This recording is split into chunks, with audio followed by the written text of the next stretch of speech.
د امر بالمعروف وزارت د نظامي برخې د معین مولوي عبدالرحمن منیر په مشرۍ په نظامي برخه کې د منکراتو د مخنیوي لپاره جوړ شوي څو کسیز هیئات چې پکې د دې وزارت د ازالې منکراتو رئیس مولوي راز محمد حمید او د علمي بورډ غړو شیخ امین الله ایوبي، شیخ مصطفی ثاقب، د پلان امیر مولوي رحمت الله محق او نورو ګڼو مسؤلینو ګډون درلود. د پلازمینې کابل د دفاع وزارت اړوند نظامي پوهنتون له مسؤلینو سره ناسته ترسره کړه.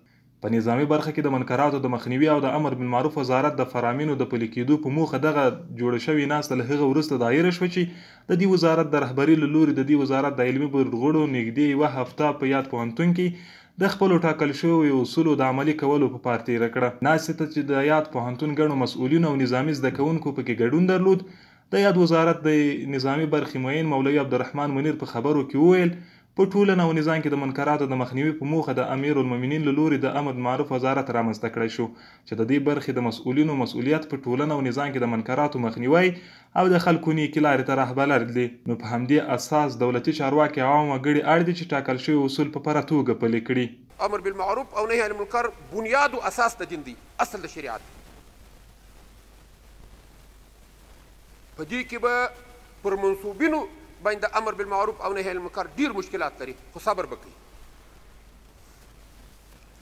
خو مجاهدینو تاسو ته وایم دا یقینا یو ډیر عظیم نعمت دی چې دغه اداره زموږ تاسو په نظام کې وجود لري.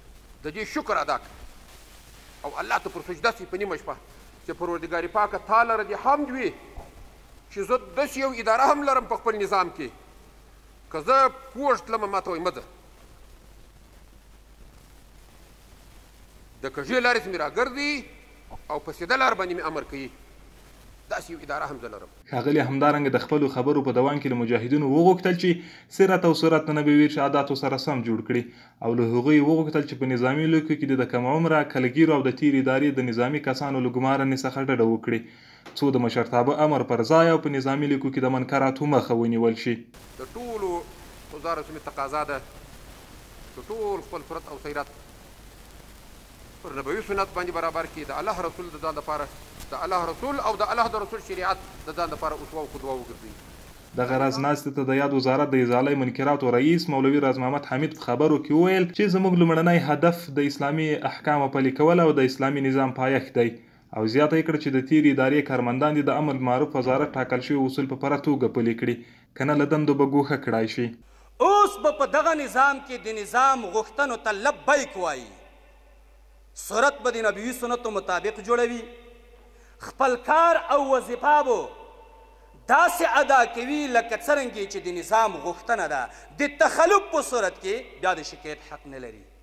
د ناستې په پای کې د ملي دفاع پوهنتون عمومي قومندان عبدالقیوم الیاس د وزارت له لوري ورغلي هیئت ته د ښه راغلاست ترڅنګ وویل هر نظام ټاکل شوي قوانین لري چې خلک اړ دي ټاکل شوي قوانین په پوره توګه پلي کړي.